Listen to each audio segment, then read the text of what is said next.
Hi everybody, welcome to the Actors Academy. Thank you for tuning in today. Today is Acting Tips Part 2. Now if you guys haven't gone and seen Part 1, I do suggest you guys go back and watch that video so you get all the details you can.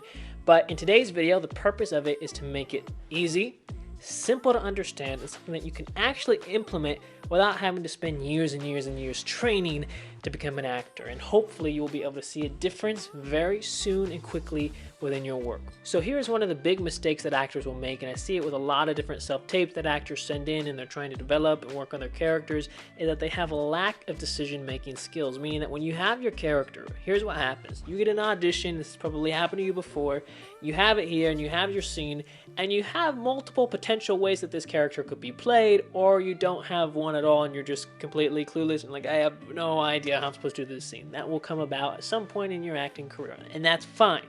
Here's the thing though, as an actor, if you do not make a decision, or if your decision is not very clear, it will show up very easily for the people watching you. If you make a decision for yourself and say, I'm going to play this character happy, I'm going to play the character mad, I'm going to play the character sad, or whatever it is, as long as you make that decision, you will actively be working to try and accomplish that. A lack of decision making will look insecure in your work. If you want your work to appear stronger and like you know what you're doing, make a clear decision. Now, of course, you want it to be right, and that comes to text analysis skills, which we've talked about a lot on this channel, or if you're in the 10-hour acting masterclass, you know about all this stuff. But what you have to know for yourself also is that you have to make a decision. You can't just leave it up to fate and say, oh, I'm just gonna wing it and see what happens. Sometimes it works, sometimes it doesn't. If you want to be a more consistent actor, make a decision. If you have a scene here, don't say, well, it could be A, it could be decision B, it could be C. At the end of the day, when you have the camera and you're going to record yourself,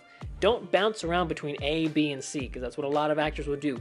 Make a clear decision, whatever that is, and stick with it. Automatically, your acting is going to seem a little bit stronger because you're going to be more assured in what you're doing. You're not going to be flip-flopping between characters and emotions and all that different stuff. So, hope you guys like this video. Make sure you guys subscribe to the channel so you stay up to date with everything.